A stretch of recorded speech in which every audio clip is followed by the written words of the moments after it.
Maya Rodriguez had served thousands of customers at the Golden Palm, but she never expected one rude comment to a billionaire would lead to the most shocking conversation of her life. When tech mogul Alexander Hayes made a cruel joke about waitresses being temporary fixtures, Maya looked him straight in the eye and said, "Respect costs nothing." What happened next would turn her world upside down. 3 days later, she found herself in a glass-walled corporate office, staring at documents that would change everything. But the question remained, was this generosity real, or was there something darker beneath his growl? Sudden kindness? Before we carry on, please hit the subscribe button to make my day and let me know where you are watching from in the comments. The lunch rush at the Golden Palm restaurant was in full swing when Maya Rodriguez noticed a man in the expensive navy suit seated at table 12. His watch caught the afternoon light streaming through the floor-to-ceiling windows, casting small rainbows across the white tablecloth. She had been working at this upscale Beverly Hills establishment for 3 years, long enough to recognize the subtle signs of serious wealth. The way he held his phone like it contained the secrets of the universe, the casual dismissal in his posture as he glanced around the dining room, the fact that he hadn't even looked at the menu yet, but was already drumming his fingers impatiently against the table. Maya smoothed her black apron and approached with the practiced smile that had carried her through countless shifts. At 27, she had perfected the art of professional warmth, even when exhaustion tugged at the corners of her eyes.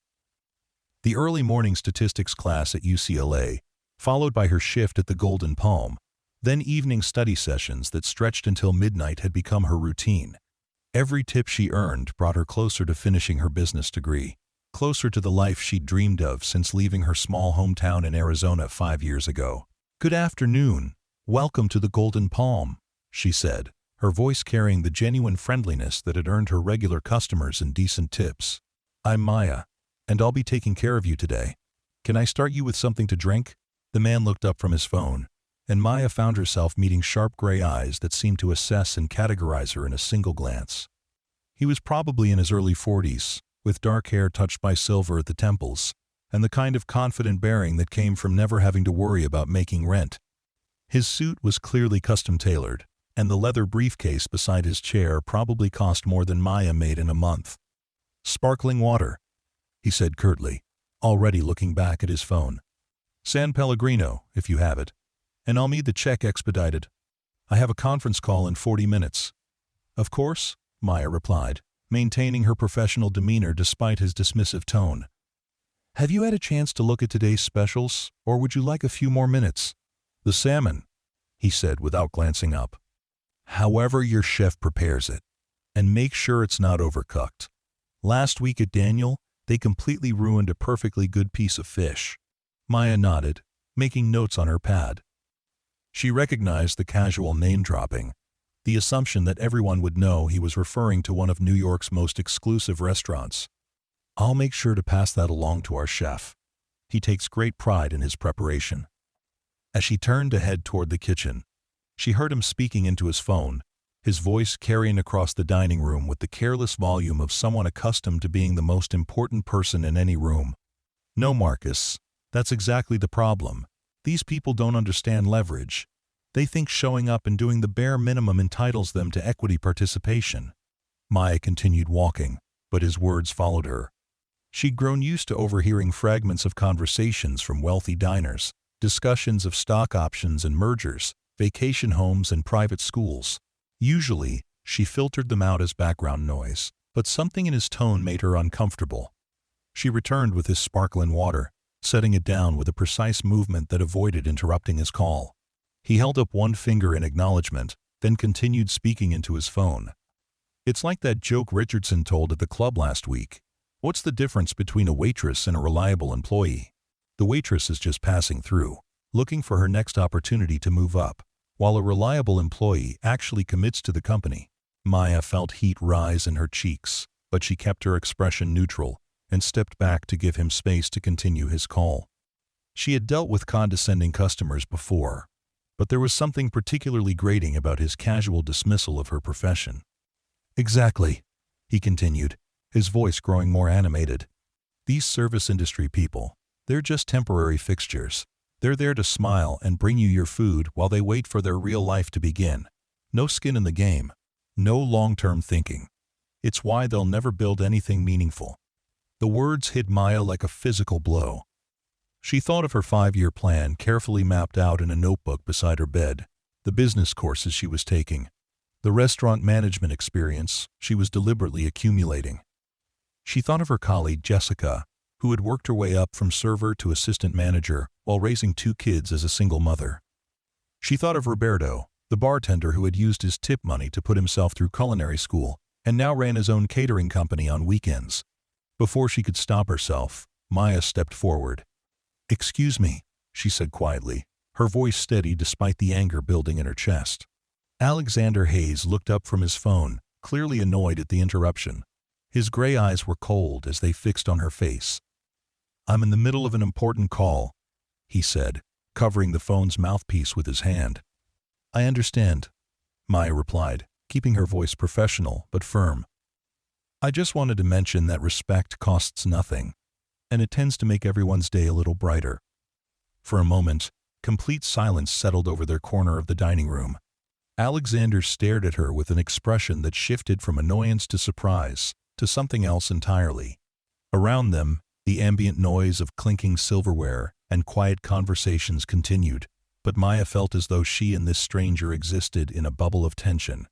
"Hold on, Marcus," he said into his phone, then set it down on the table. His full attention was now focused on Maya, and she felt the weight of his scrutiny like a spotlight. "I'm sorry. What did you just say to me?" Maya's heart was pounding, but she held her ground. She thought of all the late nights she'd spent studying, all the careful budgeting and sacrifice that had brought her this far. She thought of the dreams she carried, and the respect she showed every customer who walked through these doors, regardless of how they treated her in return. "I said respect costs nothing," she repeated, meeting his gaze steadily. "You were discussing temporary fixtures and people just passing through. I wanted to point out that the person bringing you your water and taking your order has goals and dreams just like everyone else. We're not just part of the furniture." Alexander leaned back in his chair, his expression unreadable. Maya braced herself for anger, for a demand to speak to her manager, for the kind of scene that could cost her this job she needed so badly. Instead, he picked up his phone and spoke into it. "Marcus, I'm going to call you back in 10 minutes. He ended the call and gestured to the chair across from him. "Sit down for a moment." "I should really get back to my other tables," Maya said, suddenly aware that she might have just made a catastrophic mistake. The lunch rush was picking up, and her manager, David, was particular about servers spending too much time chatting with customers. "Please," Alexander said, and something in his tone was different now. Less commanding.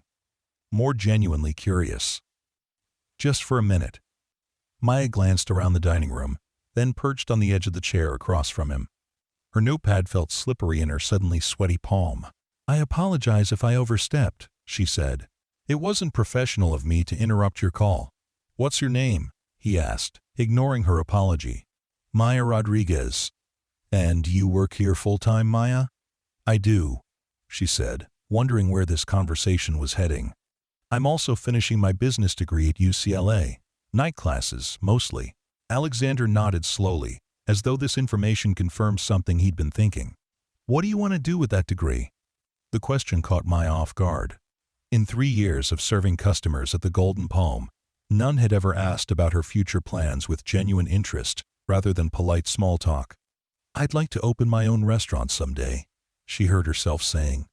"Maybe a small place that focuses on elevated Mexican cuisine. My grandmother had recipes that could tell stories, and I think there's something powerful about food that connects people to their heritage and to each other." "That's a specific vision," Alexander observed. "Have you developed a business plan?" Maya felt a spark of excitement despite the surreal nature of the conversation. "I'm working on it as my capstone project. Market analysis, financial projections, location scouting. I've been researching successful restaurant launches for the past 2 years." Alexander was quiet for a long moment, his gray eyes studying her face with an intensity that made her fidget. Finally he spoke. "You know, I spent the first 10 years of my career convinced that success was just about being the smartest person in the room. I thought respect was something you earned through achievement and wealth. Maya waited for him to continue, unsure how to respond. It took me a long time to realize that respect isn't a luxury good, he said with a slight smile. You can't purchase it or leverage it or negotiate for it. You either give it freely or you don't give it at all. Before Maya could process this completely, Alexander's phone buzzed against the table. The moment was broken, and the ordinary sounds of the restaurant rushed back in. He glanced at the screen and frowned. I really do need to take this call, he said, standing and reaching for his wallet. But Maya, I'd like to continue this conversation. Are you free Thursday evening? Maya blinked in confusion. I'm sorry? There's something I'd like to discuss with you. A business proposition. He pulled out a business card and handed it to her. Could you come to my office Thursday at 6? It's about a 20-minute drive from here. Maya looked down at the elegant card in her hand. Hayes Technologies. It read in simple black lettering. Alexander Hayes, Chief Executive Officer. Below that was an address in Century City that Maya recognized as one of the most expensive business districts in Los Angeles. I don't understand, she said, looking back up at him. What kind of business proposition? Alexander placed two $20 bills on the table, far more than enough to cover his water and the salmon he'd never received. The kind that might help you open that restaurant sooner than you think, he said. Thursday at 6. Ask for me at the front desk. He gathered his briefcase and phone, then paused. And Maya? Thank you for reminding me that respect costs nothing. I think I'd forgotten that somewhere along the way. With that, he was gone, leaving Maya sitting alone at table 12 with his business card in her hand and a dozen questions racing through her mind. The lunch rush swirled around her, but she felt frozen in place, trying to process what had just happened. Maya! David's voice cut through her thoughts.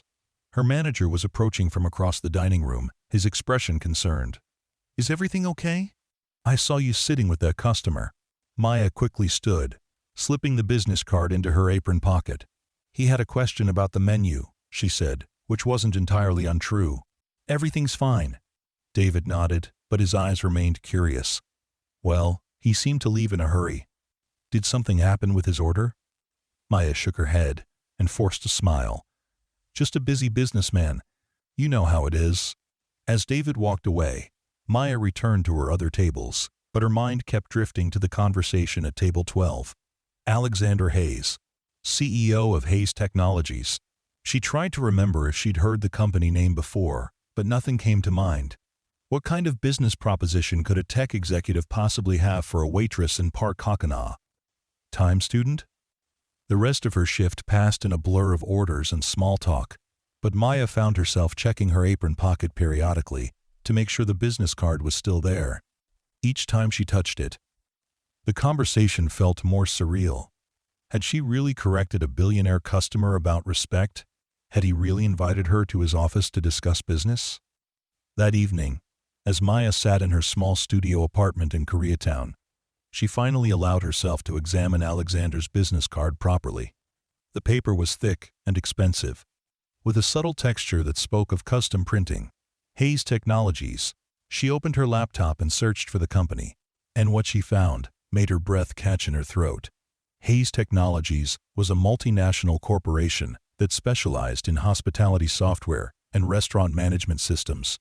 According to their website, they provided point-of-sale systems, inventory management, and customer analytics to over 15,000 restaurants worldwide.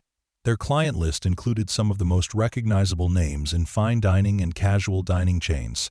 And Alexander Hayes, according to his biography on the company's leadership page, had founded the company 12 years ago after selling his previous startup to Google for $200 million. He was worth, in quote, estimated $1.2 billion, and had been featured on the cover of Forbes twice in the past 3 years. Maya stared at her laptop screen, feeling increasingly surreal about the entire situation. Why would someone like Alexander Hayes want to have a business meeting with her? She was a server at an upscale restaurant, nothing more. She didn't have connections or capital or anything else that might interest a billionaire tech entrepreneur, unless this was some kind of elaborate prank or test. Maybe he did this regularly, collecting business cards from service workers to see how they'd react to fake opportunities. Maybe Thursday evening would reveal itself to be nothing more than an expensive joke at her expense, but something about the way he'd looked at her, the shift in his demeanor after she'd confronted him, suggested otherwise. There had been genuine curiosity in his questions about her business degree and restaurant plans. He'd seemed interested in her answers, not dismissive or condescending. Maya spent Tuesday and Wednesday alternating between excitement and anxiety about Thursday's meeting. She researched Hayes Technologies extensively, reading every article she could find about Alexander and his business philosophy.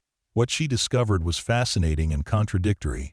In business publications, Alexander Hayes was described as a demanding perfectionist who expected excellence from every employee. He was known for his long hours and exacting standards, but also for his loyalty to people who proved themselves capable. Several articles mentioned his unusual management style, which combined high expectations with generous profit sharing and professional development opportunities. But there were also stories about his charitable work. Hayes Technologies donated software and consulting services to small restaurants in underserved communities, helping local entrepreneurs build sustainable businesses. Alexander personally mentored young entrepreneurs through a program he'd founded, and he'd established scholarship funds at 3 universities for students from low-income families pursuing business degrees. The picture that emerged was of someone who was undoubtedly driven and successful, but also someone who understood the value of investing in people. Maya found herself cautiously hopeful as Thursday evening approached. She chose her outfit carefully, a black blazer she'd bought for job interviews, paired with her best slacks and flats. Professional, but not trying too hard, she hoped. She arrived at the Hayes Technologies building in Century City 15 minutes early and spent the time sitting in her car, trying to calm her nerves. The building was exactly what she'd expected from her research. 30 floors of glass and steel reaching toward the evening sky. The lobby was all marble and modern art, with a reception desk that probably cost more than Maya's annual tuition. She approached the impeccably dressed receptionist with what she hoped was confidence. "I have an appointment with Alexander Hayes at 6 o'clock, she said. "Maya Rodriguez." The receptionist checked her computer and smiled. "Of course, Ms. Rodriguez. Please take the elevator to the 28th floor. Someone will meet you there." The elevator ride felt endless, and Maya's reflection in the polished steel doors showed a young woman who looked far more nervous than she'd hoped to appear. When the doors opened on the 28th floor, she was greeted by an elegant woman in her 50s, who introduced herself as Catherine, Alexander's executive assistant. "Mr. Hayes is just finishing up a call," Catherine said, leading Maya down a hallway lined with awards and photographs. "He should be ready for you in just a moment. Can I get you anything to drink? Water? Coffee? Tea?" "Water would be great," Maya said, her mouth suddenly dry. Catherine led her to a conference room with floor-to-ceiling windows that offered a stunning view of the city spread out below. The sun was setting, painting the sky in shades of orange and pink that reflected off the glass towers of downtown Los Angeles. Maya had never seen the city from this height before, and for a moment she forgot her nerves as she took in the spectacular view. "Beautiful evening," Alexander's voice came from behind her.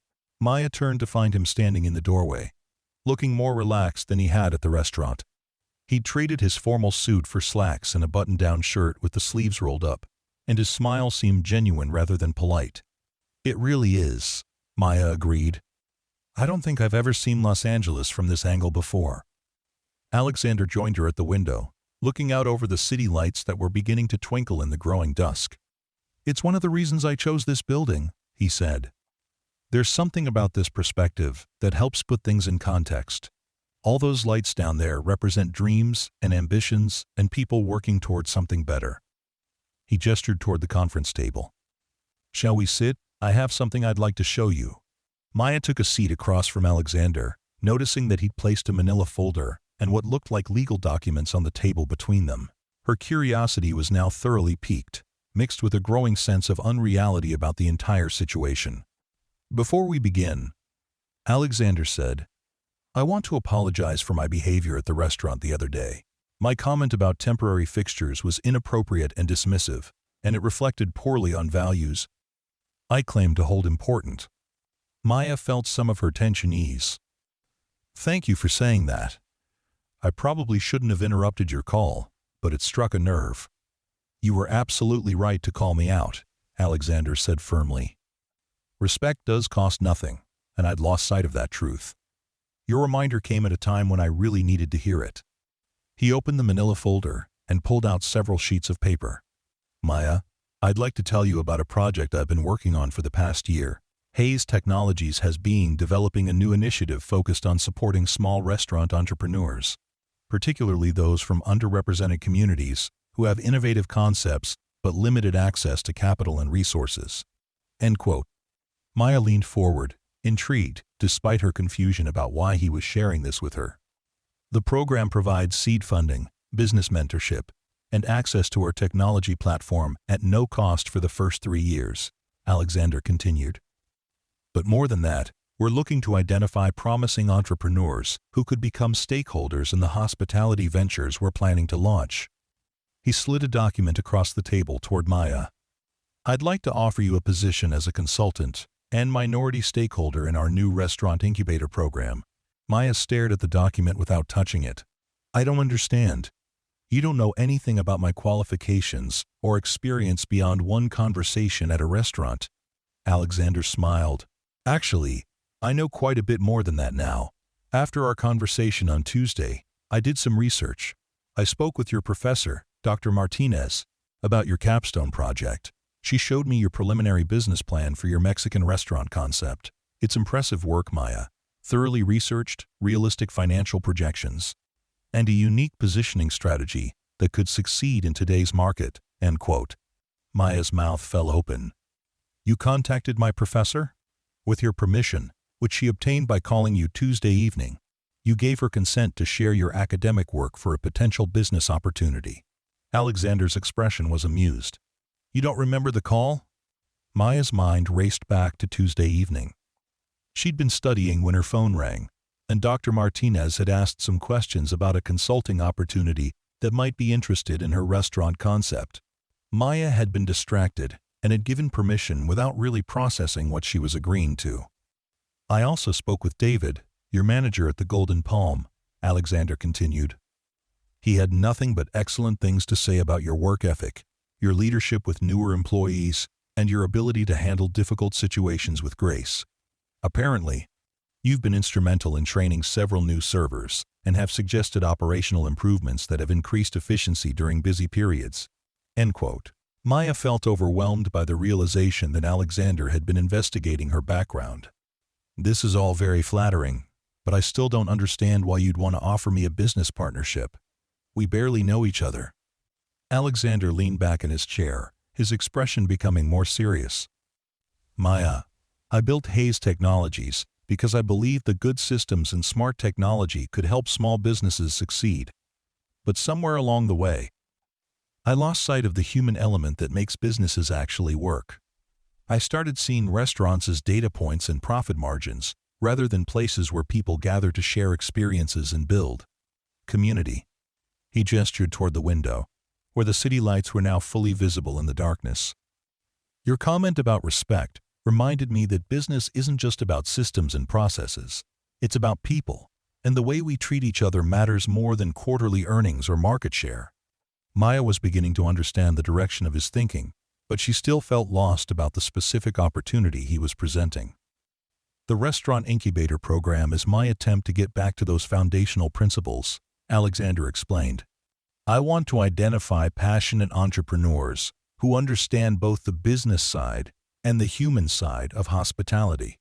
People who can build restaurants that serve great food and create meaningful experiences, while also running sustainable, profitable operations. He tapped the document on the table between them. Based on your academic work and your professional experience, I believe you could be exactly the kind of partner this program needs. Someone who understands the industry from the ground up and has the vision to create something special. Maya finally reached for the document and began reading. What she saw made her hands tremble slightly. The offer outlined a consulting position that would pay $75,000 annually, along with equity participation in new restaurant ventures launched through the incubator program. Additionally, the program would provide funding and mentorship for her own restaurant concept, with Hayes Technologies taking a minority ownership position in exchange for capital and ongoing support. "This is incredible," Maya whispered, reading through the terms a second time to make sure she understood correctly. "But it's also overwhelming. I'm not sure I'm qualified for this level of responsibility." Alexander's expression was patient and encouraging. "Maya, qualification isn't just about degrees or years of experience. It's about understanding, passion, and the ability to see opportunities where others see problems. You demonstrated all of those qualities in a 30-second interaction with a rude customer." End quote. Maya looked up from the document to meet his eyes. "Why does this matter so much to you? You've built a successful technology company. Why get into the restaurant business?" Alexander was quiet for a long moment, and Maya sensed she'd touched on something personal. When he spoke, his voice was softer than before. "My parents owned a small diner in Ohio when I was growing up. Nothing fancy. Just good food and honest service in a town where everyone knew everyone else. I spent my childhood doing homework at table 6 and helping my mom count receipts at the end of each day." He smiled at the memory, but there was sadness in his expression too. "They lost the restaurant when I was 16. A big chain moved into town, and they couldn't compete with lower prices and marketing budgets. My parents had poured everything into that place, their savings, their dreams, their identity. Watching them lose it was devastating." Maya felt a surge of empathy for the teenager Alexander had been, watching his family's dreams crumble. "I'm sorry. That must have been incredibly difficult." "It was," Alexander acknowledged. "But it also taught me something important about the power of systems and resources. My parents were incredible at creating a welcoming environment and serving food that made people feel at home. But they didn't have access to the kinds of business tools and financial resources that could have helped them compete and grow." End quote. He gestured toward the document Maya was still holding. "This program is my attempt to level the playing field, to give talented entrepreneurs access to the resources they need to build sustainable businesses that can't be easily displaced by larger competitors." Maya felt the weight of the opportunity settling over her like a warm blanket. This wasn't just a job offer or a business partnership. It was a chance to be part of something that could genuinely help people achieve their dreams while building her own future at the same time. "What would you need from me?" she asked. "Initially, I'd want you to help us refine the program structure and identify potential participants," Alexander said. "You understand both the operational challenges and the dreams that drive restaurant entrepreneurs.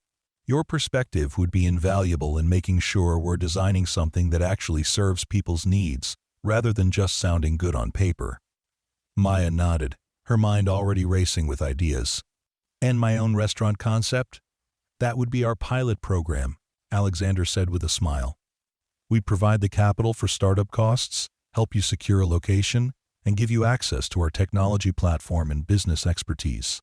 In exchange, Hayes Technologies would own 30% of the business, with the option for you to buy back that stake over time as the restaurant becomes profitable." Maya stared at the contract, hardly able to believe what she was reading.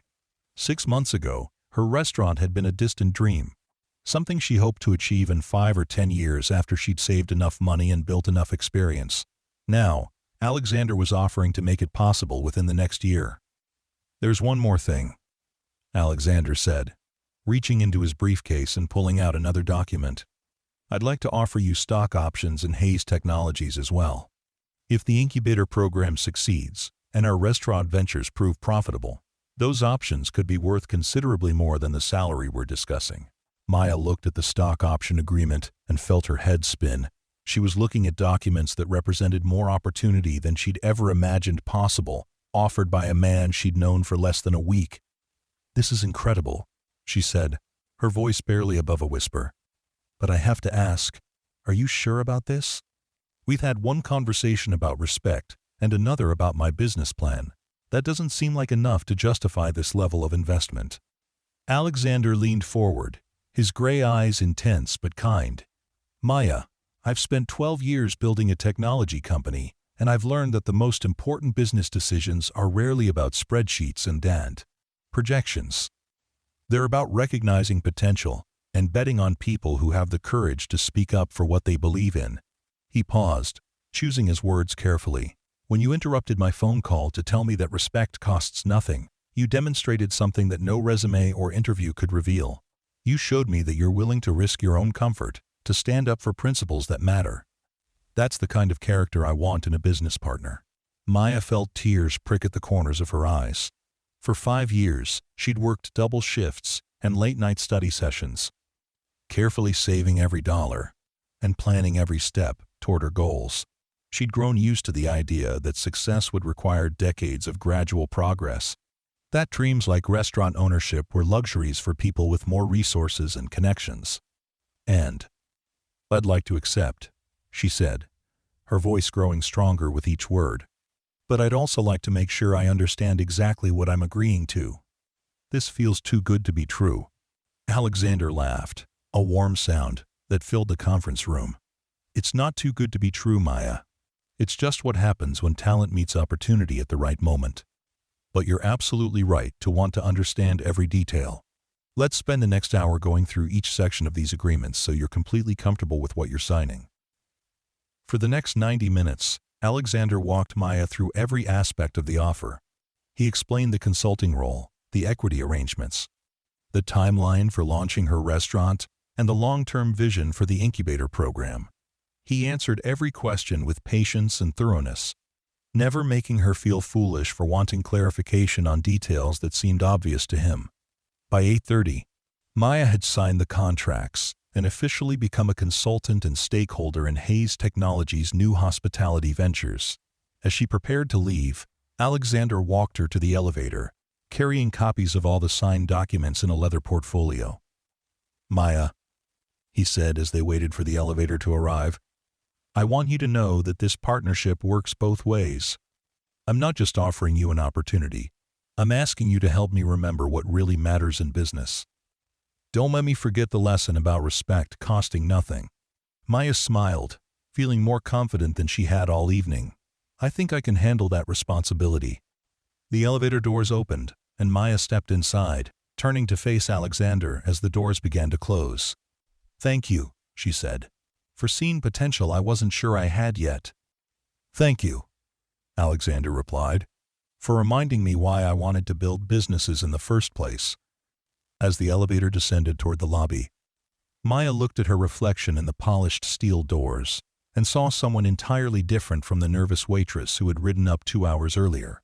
She saw a business consultant, a restaurant entrepreneur, and a stakeholder in one of the most successful technology companies in the country. 6 months later, Maya stood in the kitchen of her restaurant, Corazon, putting the finishing touches on a plate of her grandmother's mole poblano. The space was everything she had dreamed of, warm and inviting, with exposed brick walls, hand-painted tiles, and open kitchen that allowed diners to watch the cooking process. The soft lighting created an atmosphere that was both elegant and comfortable, a place where families could celebrate special occasions and friends could gather for casual dinners. The restaurant had opened 3 weeks earlier to incredible reviews from food critics and enthusiastic responses from customers. The combination of traditional Mexican recipes with modern presentation and technique had created exactly the kind of dining experience Maya had envisioned in her business plan. More but importantly, the financial projections were proving accurate, with reservations booked solid for the next month and a waiting list that grew daily. Alexander had been true to his word in every respect. Hayes Technologies had provided not just capital and technology, but ongoing mentorship and support that had made the difference between a good restaurant and a great one. Maya had learned more about business operations in 6 months than she had in 3 years of academic study. Working alongside consultants and industry experts who helped her refine everything from menu pricing to staff scheduling. But the most rewarding aspect of the partnership had been the incubator program itself. Maya had helped identify and mentor 8 other restaurant entrepreneurs over the past 6 months, working with them to develop business plans, secure locations, and navigate the complex process of opening new establishments. 3 of those restaurants had already opened successfully, with 2 more scheduled to launch in the next quarter. The program was gaining attention from investors, culinary schools, and economic development organizations across the country. Maya had been invited to speak at conferences about entrepreneurship and had been profiled in several business publications as an example of innovative partnership between technology and hospitality industries. On this particular evening, Alexander was dining at Corazon with his parents, who were visiting from Ohio. Maya had prepared a special tasting menu that showcased the restaurant's signature dishes, and she was excited to meet the people who had inspired Alexander's passion for supporting small restaurants. As she carried the final course to their table, she found Alexander in animated conversation with his guests, parents, both of whom looked delighted by the meal and the atmosphere. His father, the distinguished man in his 70s, was praising the complexity of the mole sauce, while his mother was asking detailed questions about the family recipes Maya had adapted for the menu. "Maya," Alexander said, standing as she approached the table, "I'd like you to meet my parents, Robert and Linda Hayes. Mom, Dad, this is Maya Rodriguez, the brilliant entrepreneur I've been telling you about." Maya shook hands with both of Alexander's parents, feeling genuinely touched by their warm reception. "It's wonderful to meet you both. Alexander has told me so much about your restaurant in Ohio and how much it meant to your family." Linda Hayes smiled, her eyes bright with interest. "And he's told us about your incredible success here.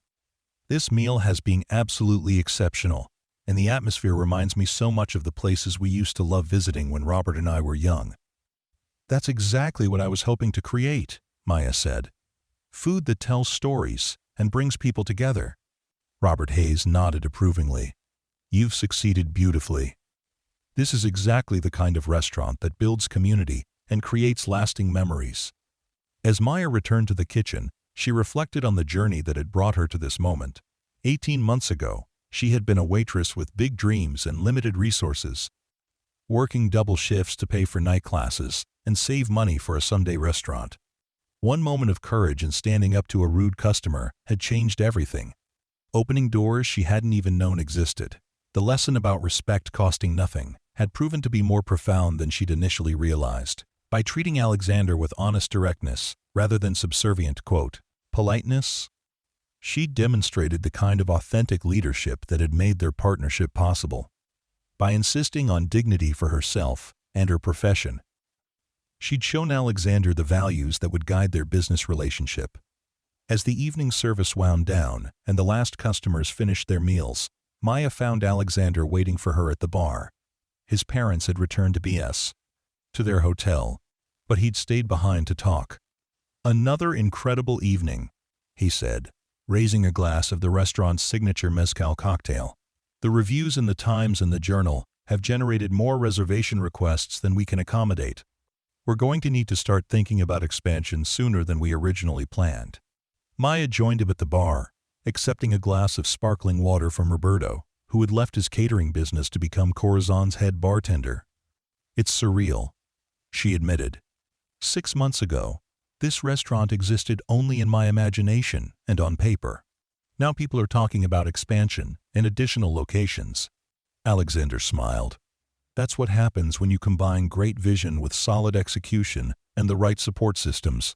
But Maya, I want to make sure you're thinking about this growth strategically.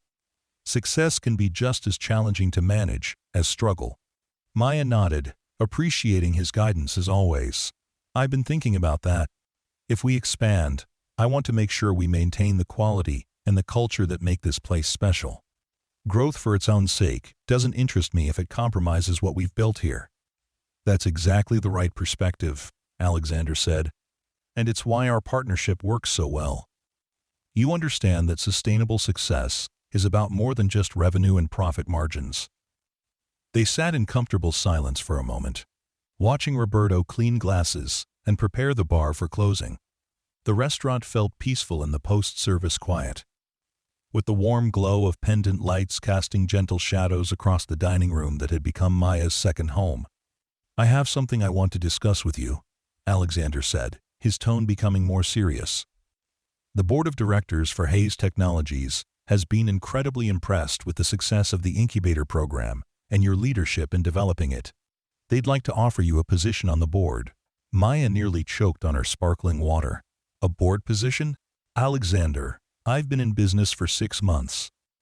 I'm hardly qualified to provide governance for a billion-dollar technology company. You're more qualified than you think, Alexander replied. The board needs someone who understands the hospitality industry from an operational perspective and who can help us make strategic decisions about creed, future investments, and partnerships. Your insights have already shaped our product development in ways that have improved our software for thousands of restaurant clients. Maya thought about the monthly reports she'd been providing to Hayes Technologies, documenting how restaurants actually use their point-of-sale systems and what features would be most valuable for small business owners. She'd enjoyed the analytical work and had been pleased to learn that several of her suggestions had been incorporated into software updates. What would a board position entail? She asked, curious despite her reservations about her own qualifications.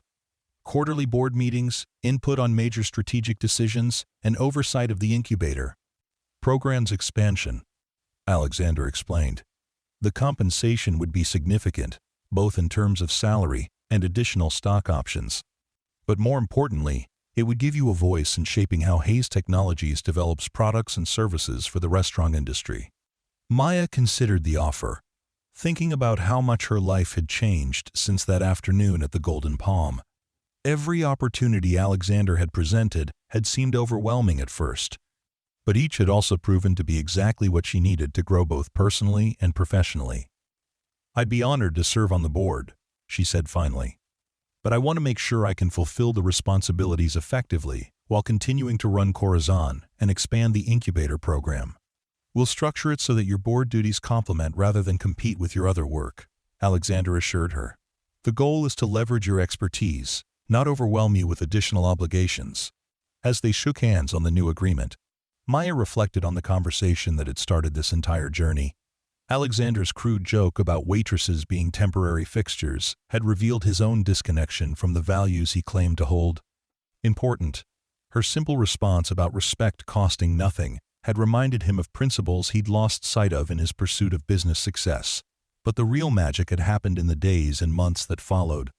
As both of them had learned to see opportunity and potential in unexpected places, Alexander had rediscovered his passion for supporting small businesses and building meaningful relationships with the BAS entrepreneurs he worked with.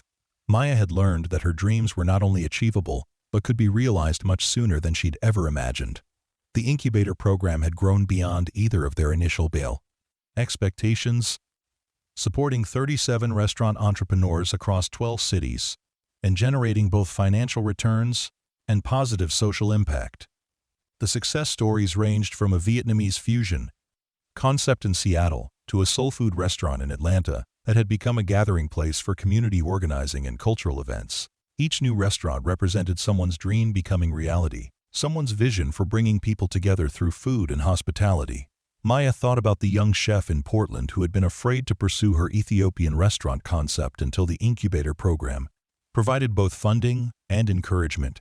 She thought about the former line cook in Chicago who had transformed his food truck into a brick-and-mortar restaurant that now employed 12 people from his neighborhood.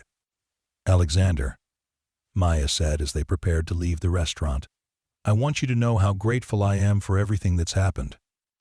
But I'm also grateful for what happened that day at the Golden Palm. Your comment about temporary fixtures was hurtful, but it led to this conversation about respect that changed both of our perspectives. Alexander paused in putting on his jacket, considering her words. I've thought about that moment many times over the past year. I was so caught up in my own importance that I'd forgotten to see other people as fully human. Your response didn't just correct my behavior, it reminded me of who I wanted to be. They walked together toward the restaurant's entrance, past the framed reviews and photographs that documented Corazon's early success. Maya turned off the lights and set the security system, then stepped out onto the sidewalk where Alexander's car was waiting. You know, Alexander said with a smile, I never did get that salmon I ordered. Maya laughed. I think I can arrange for our chef to prepare something special for you next time you're in. Consider it a standing offer for all the opportunities you've created. I'll hold you to that, Alexander said. But Maya, I want you to remember that these opportunities existed because of your talent and vision. I just provided resources and connections. Everything you've built because you had the courage to dream big and the skills to execute those dreams. As Alexander's car pulled away from the curb, Maya stood on the sidewalk outside her restaurant, looking up at the sign that bore her grandmother's nickname for her, Corazon, Little Heart. The restaurant that had started as a dream scribbled in margins of textbooks had become a reality that exceeded every expectation she'd allowed herself to hold. But more than the financial success, or the succanel. Critical acclaim. Maya was proud of what Corazon represented. It was a place where families celebrated milestones and friends gathered to share stories. It was a business that provided good jobs and career advancement, opportunities for its employees. It was a part of the community that contributed to the neighborhood's vitality and character.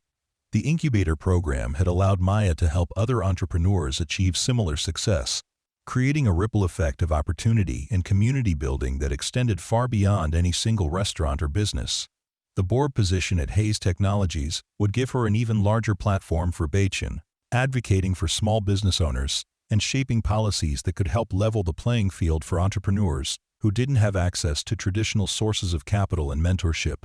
6 months later, Maya was standing in the boardroom of Hayes Technologies, presenting the quarterly report on the incubator program's expansion to the full board of directors. The program now operated in 25 cities and had supported over 100 restaurant entrepreneurs, with a success rate that exceeded industry averages and financial returns that had impressed even the most skeptical board members. The key to our success, Maya explained to the assembled executives and investors, has been our focus on holistic support rather than just financial investment. We provide business mentorship, operational guidance, technology resources, and most importantly, a community of fellow entrepreneurs who can share experiences and advice. She clicked to the next slide in her presentation, showing photographs from recent restaurant openings and testimonials from program participants.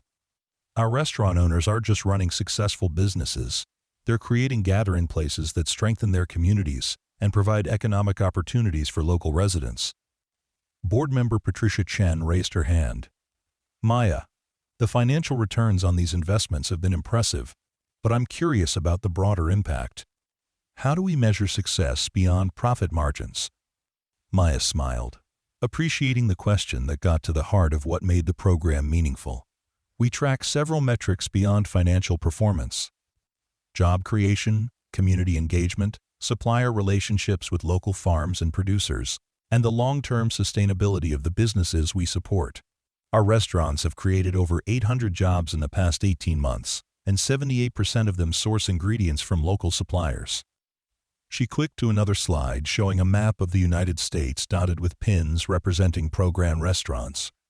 But perhaps most importantly, we're changing the conversation about what it means to invest in small businesses. Instead of seeing restaurants as high-risk ventures with uncertain returns, we're demonstrating that thoughtful support and strategic resources can create sustainable, profitable businesses that also serve their communities. After the presentation, Maya found herself in Alexander's office, reviewing plans for the program's next phase of expansion.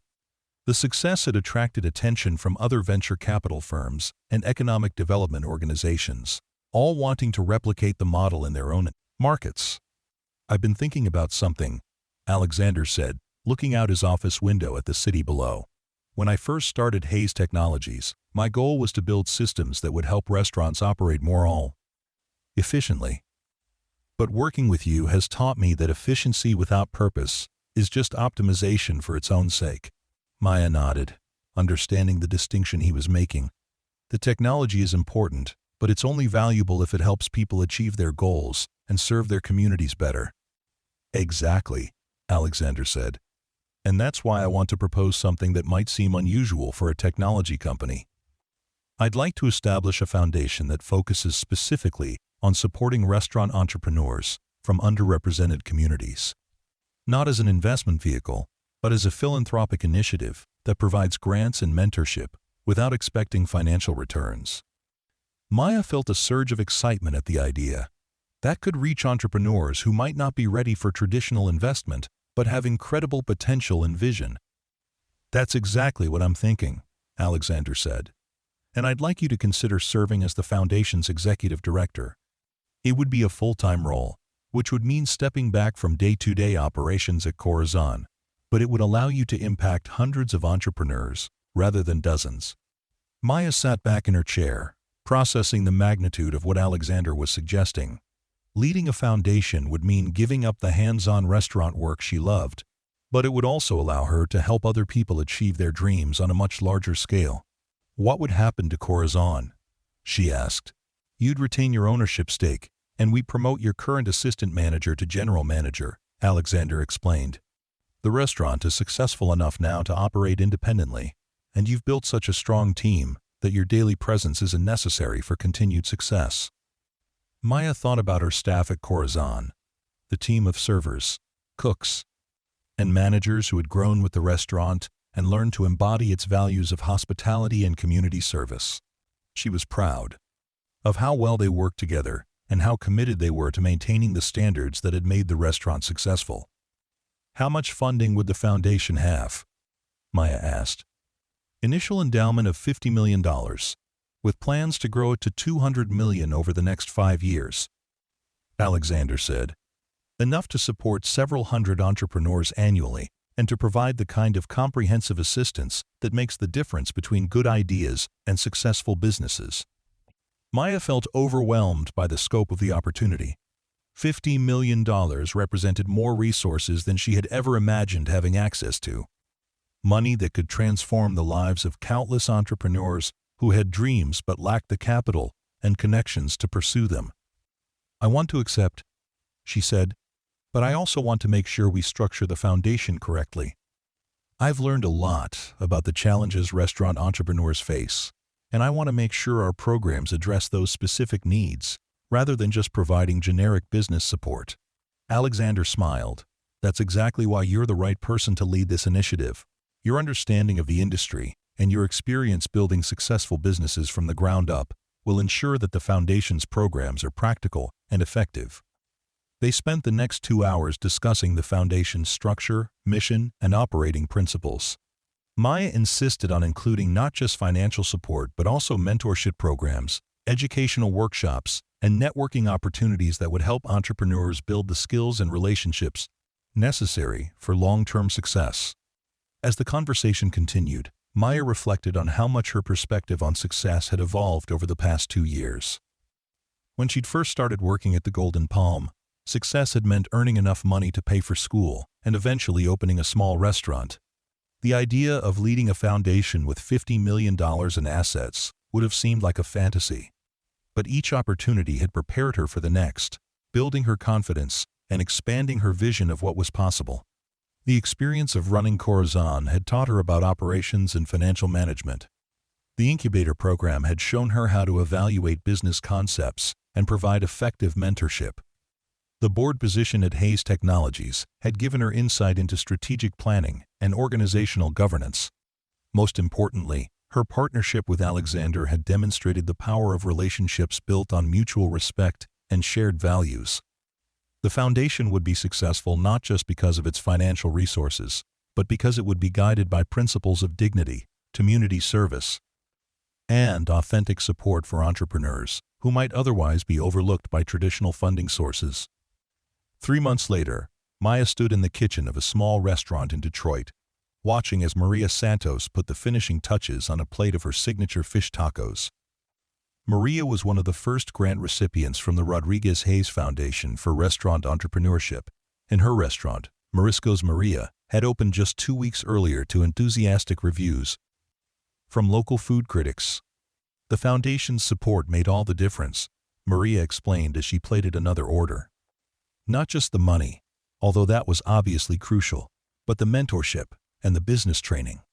I knew how to cook, but I didn't know anything about managing inventory or creating marketing plans or dealing PR with health department regulations. Maya smiled, watching Maria work with the confident efficiency of someone who had found her calling. What's been the most challenging part of the transition from food truck to restaurant? Managing a larger staff, Maria said without hesitation. In the food truck, it was just me and my husband. Now we have 6 employees, and I had to learn how to be a leader rather than just a cook. The management training sessions the foundation provided were incredibly helpful. Maya made notes on her tablet, documenting Maria's experience for the foundation's quarterly report, and for sharing with other grant recipients who might face similar challenges. The foundation had supported 43 restaurant entrepreneurs in its first year of operation, with success rates that exceeded even Maya's optimistic projections. Each restaurant told a unique story of determination and community impact.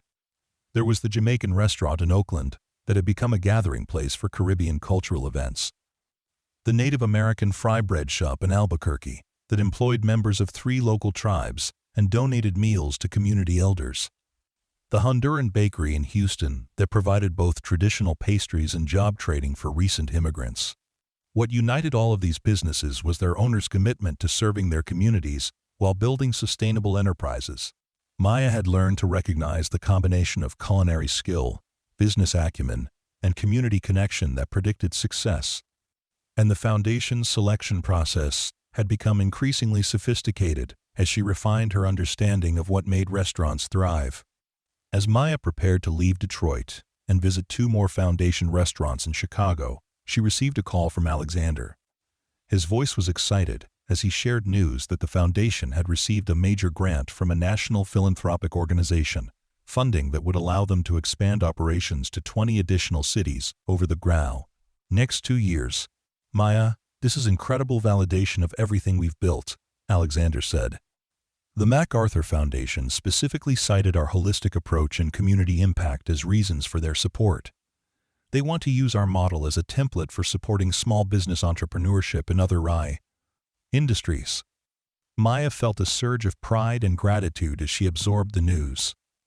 The MacArthur Foundation grant represented not just additional funding, but recognition from one of the country's most respected philanthropic institutions that their work was making a meaningful difference. What does this mean for our expansion plans? Maya asked. We can accelerate everything by 18 months, Alexander replied. Instead of gradual growth, we can establish foundation offices in major cities across the country and begin supporting entrepreneurs immediately. The demand is certainly there. We've received over 3,000 applications in the past year alone. Maya thought about those 3,000 applications, each representing someone's dream of building a business that would serve their community while supporting their family. The foundation's current capacity allowed them to support less than 5% of applicants, a limitation that had been frustrating despite their success with the entrepreneurs they were able to help. I want to make sure we maintain our standards, Maya said. Rapid expansion could compromise the quality of support we provide, and I'd rather help fewer people well than help more people inadequately. Absolutely, Alexander agreed. That's why I want to propose hiring regional directors who share our philosophy and can maintain consistent standards across, different markets. People who understand both the business fundamentals and the community impact that make our approach effective. End quote. Over the following months, Maya worked 18-hour days to establish the foundation's expanded operations.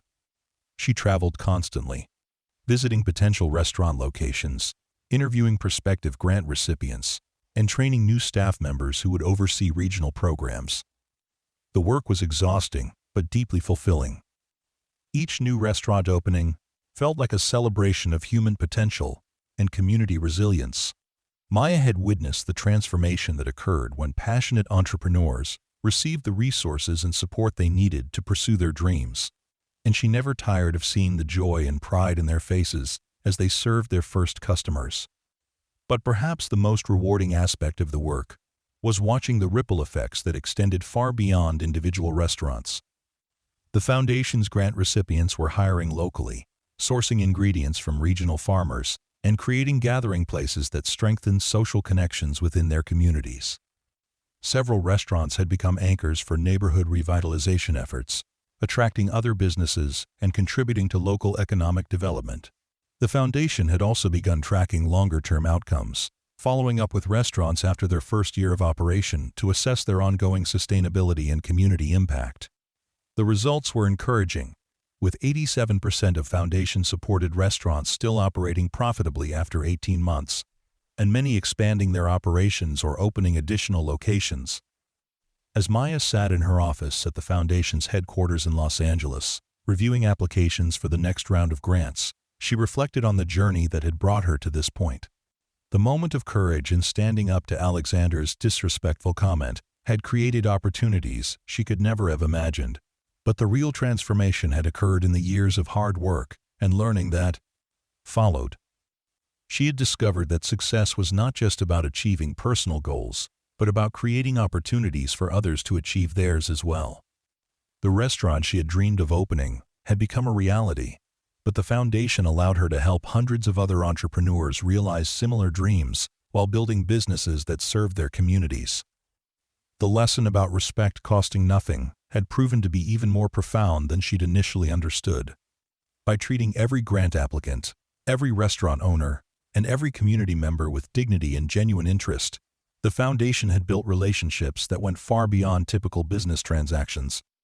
The entrepreneurs they supported became advocates for the program, referring other qualified candidates and sharing their experiences with aspiring restaurant owners. Maya's phone buzzed with a text message from Alexander, who was traveling in Asia exploring potential international expansion opportunities for both Hayes Technologies and the foundation. The message included a photo of a small family restaurant in Tokyo, with a note that read, "Reminds me of my parents' place in Ohio. Some things are universal: respect, community, and the power of sharing a good melee." Maya smiled as she looked at the photo, thinking about how far both she and Alexander had come since that awkward lunch at the Golden Palm. They had learned to build businesses that reflected their values while achieving financial success, creating a model that proved profitability and social impact were not mutually exclusive. As the sun set over Los Angeles, casting warm light through the windows of the foundation offices, Maya turned her attention to the next day's schedule.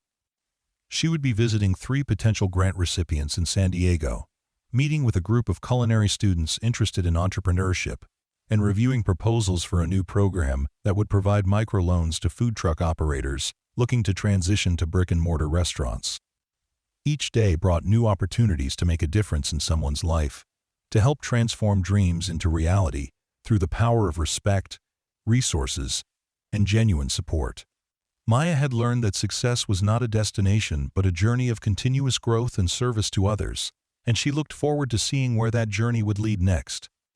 The story that had begun with a simple reminder that respect costs nothing had become a testament to the transformative power of treating every person with dignity and recognizing the potential that exists in unexpected places.